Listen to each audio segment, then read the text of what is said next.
Well, thank you so much, Chair Murray and Ranking Member Burr, for this hearing. I want to thank both Secretary Cardona and Secretary Becerra for being here today to discuss this important issue, keeping our students safe and in school.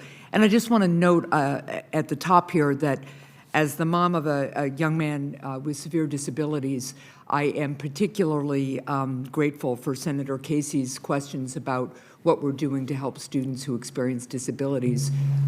It's not just that, of course, they need their the individualized education plans met, but it is also true, just as you pointed out, Secretary Cardona, that often school is the only place that some of these students can get certain kinds of services. In some cases, that may be physical therapy, occupational therapy, speech and language.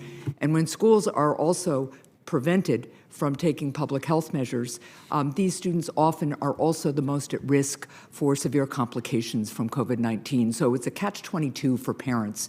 And I just want to thank Senator Casey and all of you for everything you're doing to help protect children with disabilities. Secretary Cardona, I wanted to start with a question to you.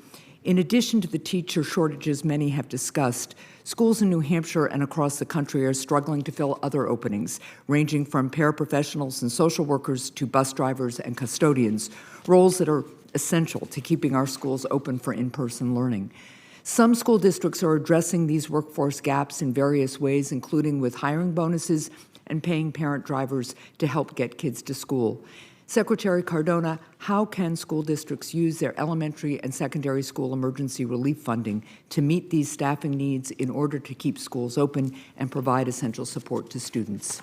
Thank you for the question and for your comments about students with disabilities and families and the importance that they are in our schools, and we should be prioritizing that as we think about reopening, as we should about ensuring that we address the workforce gaps. Safely reopening schools means we have enough staff to keep everyone safe and supported. So we do believe the American Rescue Plan and the ESSER funds can be used to make sure we're paying a salary that's competitive. People have options now, and you know, I can tell you firsthand that my own children's experience is being influenced by whether or not they're able to get bus drivers to take them to extracurricular activities. So it is a real situation, and if we're serious about reopening schools and making sure our children have the best opportunity to engage not only in the classroom, but extracurricular activities or getting to school on time, we have to make sure that we're addressing these workforce gaps boldly.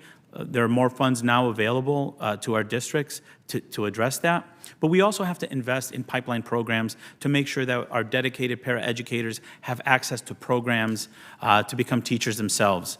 I'm really excited about the opportunity in the Build Back Better agenda to make sure that we're investing in our profession, paying livable wages, and making sure we create pipelines with incentives for paraeducators and other educators to go in to get their teaching credential to serve as special education teachers, bilingual teachers, and other shortage areas.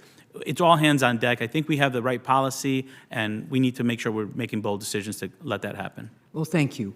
I want to turn now to the issue of learning gaps. One report estimates that due to COVID-19 school closures last year, elementary students were about 5 months behind where they would typically be in math and 4 months behind in reading.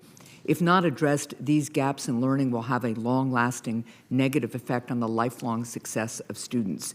So, Secretary Cardona, how can schools most effectively identify the gaps in student learning, and how is the Department of Education ensuring that schools have what they need to do this? Thank you. Yes, our students missed out on a lot in the last year and a half.